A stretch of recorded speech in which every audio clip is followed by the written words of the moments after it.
Le directeur du dispensaire du Real Madrid appréciera. Franck, nos amis d'Abidjan, vous êtes le plus ivoirien sur autour de cette table. J'ai envie de vous poser la question. Alors, est-ce que Kylian Mbappé a fait le bon choix? Enfin, je pense qu'on peut pas le dire dès maintenant, quoi. On verra dans quelques temps, mais c'est un choix qui intervient un petit peu sur le tard, quoi. Sur le tard, et on l'a bien compris. En lisant un petit peu tout ce qui a pu se raconter, moi, je n'étais pas dans le secret des dieux, mais de ce que j'en ai compris, c'est que c'est une décision qui est arrivée là dans les dernières heures. Moi, je pensais très honnêtement qu'il partirait. Il reste. Visiblement, il a fâché beaucoup de monde. Il a intérêt à rendre heureux aussi beaucoup de monde. Lui, il va l'être, ça c'est sûr.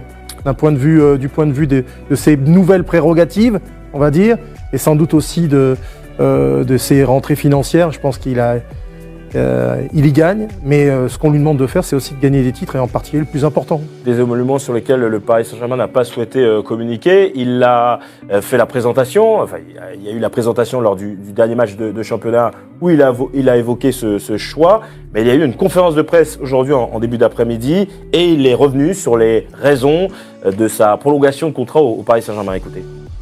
Le club a envie de changer pas mal de choses sur le plan sportif. Et donc ça m'a donné vraiment cette envie de continuer parce que je pense que mon histoire elle n'est pas finie ici, que ce soit sur le plan collectif et même sur le plan individuel. Je pense que mon histoire ici elle n'est pas terminée et je pense que j'ai des beaux chapitres encore à écrire ici. Ça s'entend les propos de Cédric Kanté, de Kylian Mbappé, pardon. J'ai pas eu l'occasion de faire ce genre de conférence. Pour vous, Cédric Kanté, sachant que ça fait quand même plus d'1 an qu'il a envie de partir au Real Madrid et il a déclaré encore une fois que sa décision a été prise la semaine dernière. Mais il y a des imbéciles qui ne changent pas d'avis. C'est un joueur très intelligent. Il l'a montré à différentes reprises. Et moi, je pense que c'est un choix, une décision peut-être au dernier moment, mais je pense que c'est un choix réfléchi. Ça peut paraître paradoxal, mais je pense qu'il a vraiment pesé le pour et le contre. Réfléchi et juste. Parce que c'est ça la question. Comme a dit Franck, juste, on verra. Mais je pense qu'il a envie de fermer la bouche déjà aux Espagnols, qui ont beaucoup parlé, qui ont parlé à tort et à travers. Mais pour moi, c'est un bon choix. Alors, je suis très surpris. Je ne pensais pas du tout qu'il allait rester à Paris, mais il l'a dit, c'est important. Il a l'impression de ne pas avoir terminé son histoire avec le Paris Saint-Germain. Il ne faut pas oublier qu'il a 23 ans. Voilà, il va être là encore une bonne dizaine d'années. Et je pense que s'il avait 27-28 ans, je n'aurais pas eu la même réponse. Mais je pense qu'effectivement, écrire sa propre histoire à Paris, avec un club qui n'a pas gagné encore la Ligue des Champions, on lui reproche beaucoup. Après, du côté de City, on a l'impression que c'est toujours la meilleure équipe du monde, mais ils n'ont toujours pas gagné la Ligue des Champions. Ils ont investi plus que Paris Saint-Germain. Donc, ils sont dans les temps. Ils ont fait une finale il n'y a pas longtemps. Et pour moi, c'est un bon choix. Même sportivement, c'est un bon choix. Xavier, pardon. Oui, moi je ne suis pas tout à fait d'accord avec Cédric quand il dit qu'il a voulu moucher les Espagnols. Parce qu'au contraire, justement, il a mis ce message à Florentino Pérez pour le prévenir. Il l'a expliqué tout à l'heure, avant même de donner sa réponse au PSG qui vient. Il a déclaré sur les réseaux sociaux qu'il restera le plus grand supporter du Real Madrid, donc, pour la finale de la Ligue des Champions face à Liverpool. Voilà, donc on voit bien qu'il est très très bon en communication. Bon, il a un QI extraordinaire. On voit bien que c'est un gamin extrêmement intelligent, même si de temps en temps il lâche une petite phrase un peu malheureuse qu'il a dit sur le Capitana tout à l'heure n'était pas forcément ce qu'il y avait de plus inspiré. Mais c'est dans l'ensemble, cette communication, et j'allais dire même l'art de maîtriser son choix jusqu'au dernier moment sans rien dévoiler, ou très peu en tout cas, c'est assez remarquable. Sachant que ses coéquipiers n'étaient pas du tout au courant de son choix. Absolument. Et par contre, derrière, il y avait Ander Herrera qui est venu en zone mixte au Parc des Princes après le match gagné contre Metz samedi soir. Il a expliqué, très simplement, il a dit si Kylian va au Real Madrid, il sera un grand joueur parmi beaucoup. S'il reste à Paris et qu'on gagne la Ligue des Champions, parce qu'Ander Herrera, il est son coéquipier, il deviendra le plus grand joueur de l'histoire du club. Alors après, on peut se poser la question, est-ce qu'il vaut mieux être un des plus grands joueurs de l'histoire du Real Madrid ou le plus grand de l'histoire du PSG? Il peut faire les deux, hein. Il a 23 ans. Oui, il peut faire les deux, mais c'est pas dit que dans 3 ans ou 4 ans, la porte du Real Madrid lui soit encore ouverte ou qu'il n'est pas à l'abri. C'est pas où il sera dans 3 ans, il l'a déclaré. Bien sûr, il a un contrat de 3 ans. Il n'est pas à l'abri non plus d'une blessure, puisque pour le moment, il a été relativement épargné, mais l'âge avançant, forcément, il sera peut-être plus exposé. Donc, moi, je trouve son choix est courageux parce qu'il n'implique pas qu'un choix sportif. On sent qu'il y a effectivement un vrai choix politique. Mais je pensais qu'il irait vraiment au Real Madrid parce qu'il y avait des défis à relever. Justement, sur les raisons, sur les arguments que le Paris Saint-Germain a eu pour garder Kylian Mbappé en France au Paris Saint-Germain, il y a peut-être le fait qu'il soit devenu un élément clé du projet. Justement, il est revenu un petit peu là-dessus. pour lui, il reste, malgré tout, malgré toutes les rumeurs qu'il peut y avoir sur son futur rôle au Paris Saint-Germain, il reste un simple joueur de football. Je reste quand même un joueur de foot, peu importe. Je suis ancré dans un collectif, peu importe, même si bien sûr il y a des statuts dans une équipe, mais je reste quand même un joueur de foot et j'irai pas au-delà de cette fonction. Bien sûr, si on est amené à parler football, j'aime le football, tout le monde connaît ma passion, j'aime discuter foot, parler foot, mais j'irai jamais au-delà de ma fonction de joueur de foot. Alors, Fousseni, moi j'entends bien les propos de Kylian Mbappé, mais dans la foulée de son annonce, Leonardo qui s'en va, remplacé a priori par Luis Campos, qu'il a bien connu du côté de Monaco. De nouveaux joueurs vont arriver, des émoluments sur lesquels on n'a pas communiqué. Et puis, il reconnaît bien volontiers aussi que même certains hommes politiques ont un petit peu échangé avec lui sur ce choix. Est-ce que justement, vous êtes d'accord avec Xavier ? Au-delà de ça, il n'y a pas une question politique finalement dans ce choix de rester au Paris Saint-Germain. Surtout qu'il a aussi beaucoup dit qu'il était français et qu'il avait cette envie aussi de faire rayonner la France. Je pense qu'il est assez intelligent pour faire la part des choses et de ne pas tomber justement sur les à côté du football, tout ce qui est politique. Et il vient de donner la réponse. Il a dit qu'il restait un joueur de football. C'est là où il est le meilleur. Alors, on savait qu'il était amoureux du Real Madrid. C'était un rêve d'enfant. Mais aujourd'hui, on sait qu'il est passionné pour le PSG, mais il veut tomber amoureux de ce club. Il va tomber certainement amoureux de ce club parce que le projet sportif qu'il souhaitait peut-être au Real Madrid, va peut-être venir au Paris Saint-Germain. Il a dû demander aussi des exigences au niveau sportif, des exigences, mais des garanties au niveau sportif. Des garanties financières ? C'est pas qu'une question d'argent, cette histoire ? C'est pas qu'une question d'argent, on le sent. De l'argent, ils vont en gagner. Ils vont en gagner beaucoup au Real. Il serait parti, il en aurait gagné beaucoup. Il va en gagner beaucoup ici. Mais on sent qu'il veut écrire son histoire. Il veut devenir le meilleur joueur de ce club. Et peut-être pour moi, ça va être plus facile de devenir le meilleur joueur de ce club que d'aller au Real Madrid et devenir le meilleur joueur de tous les temps du Real Madrid. Donc, on a parlé de son âge aussi, 23 ans, il a le temps. Peut-être qu'un jour, il ira dans un grand club, Real Madrid ou un autre, mais aujourd'hui, moi, je pense que son histoire avec le Paris Saint-Germain, avec sa prolongation, peut durer très longtemps. Peut durer vraiment très longtemps, même jusqu'à ses 30 ans. Et là, il aura battu tous les records de ce club. Et il peut notamment aller chercher le titre de meilleur buteur de l'histoire du Paris Saint-Germain. Isaac, on vous écoute.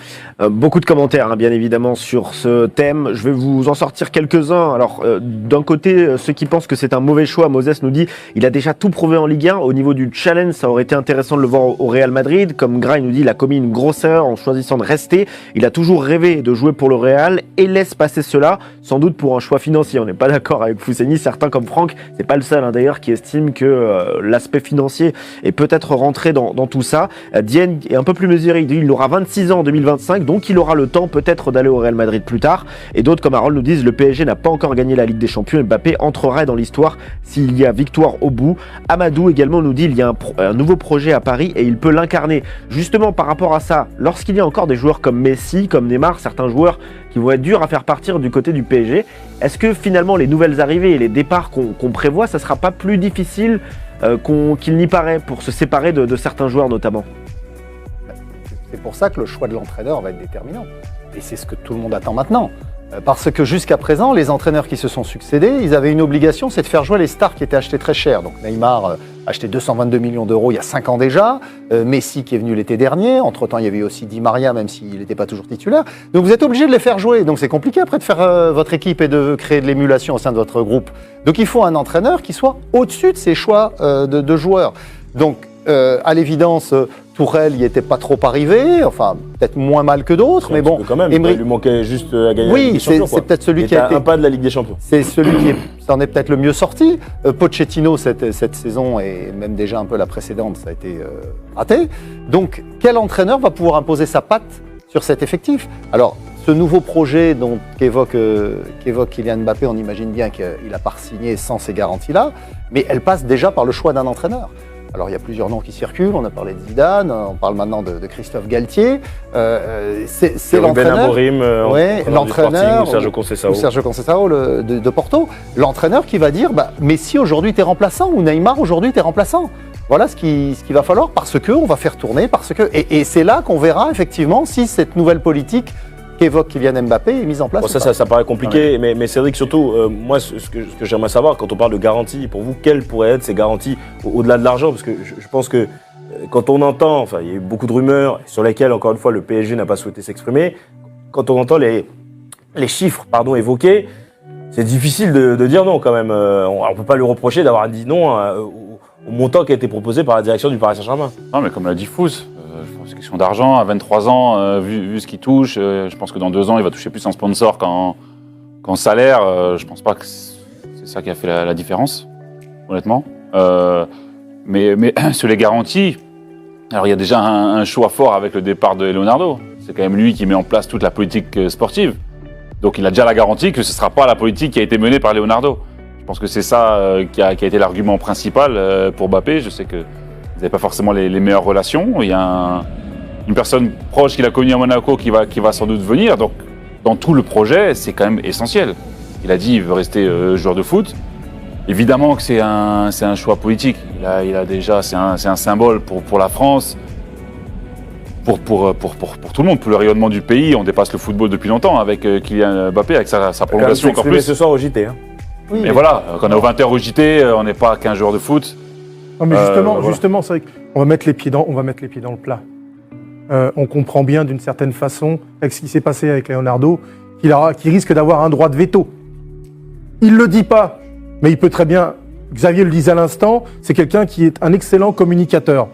C'est un bon communicateur, et s'il n'a pas envie de vous dire qu'effectivement, il y a derrière lui et son entourage pourront tirer des ficelles, il nous le dira pas. Mais moi, je suis intimement convaincu qu'à un moment donné, il aura un droit de veto et puis il dira ça me plaît plutôt, ça me plaît pas. Je suis plus qu'il ne l'est. droit de veto, c'est peut-être un peu- Monsieur, excusez-moi, un peu fort, Fousseni, justement. Fousseni, dans les clubs dans lesquels vous évoluez, ça existait ça, un joueur qui décide de tout, ou presque tout? Ça n'existe pas, ça, dans le football. Même Je Michel pense que Platini, ça même à Saint-Étienne, Michel Platini, il n'a pas un peu. Je n'ai pas connu l'époque Platini, on est en 2021. Je pense que ça n'existe pas et ça ne devrait pas exister. Parce que si le joueur se trompe, c'est dangereux pour l'institution entière. Et on reproche au Paris Saint-Germain très souvent que les joueurs soient au-dessus de l'institution. Et le Paris Saint-Germain ferait une grave erreur de donner toutes ses responsabilités à Kylian Mbappé. On peut lui garantir des joueurs autour, des joueurs, et ça ne suffit pas. On a vu qu'avec Neymar et Messi, ce n'était pas suffisant. On peut lui garantir, en tout cas, de faire le maximum pour attirer les meilleurs joueurs, pour attirer le meilleur entraîneur, parce que l'entraîneur, c'est vraiment très important. Mais surtout, un cadre, un vrai cadre, où il va s'épanouir, où il va avoir des responsabilités. Le premier message qu'il a eu lors des Oscars il y a 3 ans, il me semble, ou 2 ans, il parle de responsabilité. Il veut avoir des responsabilités. C'est un peu vaste, on ne sait pas trop où il veut en venir. Ça veut dire que tu lui donnes plus de place qu'aux autres. Mais non, il parle de responsabilité, mais de là, lui donner les clés du projet en lui disant on te demande ton avis si un tel ou un tel doit venir. Moi, je pense que c'est dangereux pour l'institution. Xavier, mot de la fin très court. Le mot de la fin, on sait que quand Pochettino est arrivé, tout le monde a dit c'est quelqu'un d'extrêmement exigeant. Les entraînements à Tottenham, c'était très tôt le matin, on vérifiait la masse graisseuse, les trucs, etc. Il avait tous les pouvoirs. Au PSG, il s'est rien passé de tout ça. Neymar fait la fête toute la nuit, il débarque, ils ont dit l'entraînement à 8h30 ou 9h, c'est trop tôt, ils l'ont décalé. Donc, et Mbappé, lui, il voit ça, et il se dit c'est pas possible qu'on y arrive. Donc, il veut effectivement plus d'exigence, et on peut pas lui reprocher ça, parce qu'il a des grandes ambitions, comme vous dites, il l'a réaffirmé à plusieurs reprises. Donc, aujourd'hui, il faut un entraîneur qui impose une discipline, à laquelle Mbappé, lui, naturellement, va se plier, et ceux qui se plieront pas se retrouveront en place. En fait, il veut que tout le club ait le même logiciel que lui, tout simplement. Résultat du sondage, est-ce que Kylian Mbappé a fait le bon choix? On a posé la question aux internautes, Isaac. C'est serré, mais alors oui à 45%, non à 55%. Les gens estiment que Kylian Mbappé aurait dû faire le choix d'aller au Real Madrid. Finalement, il a choisi de rester au PSG. Attal, notamment, nous dit bon choix collectivement, mais collectivement, hein, pour le fait d'avoir le challenge de gagner avec des champions, mais personnellement, par rapport au rêve de jouer au Real Madrid, c'est peut-être un mauvais choix personnel de la part de Kylian Mbappé, et pas mal, en tout cas, d'internautes disent qu'il a peut-être fait le choix financier plutôt que le choix du cœur.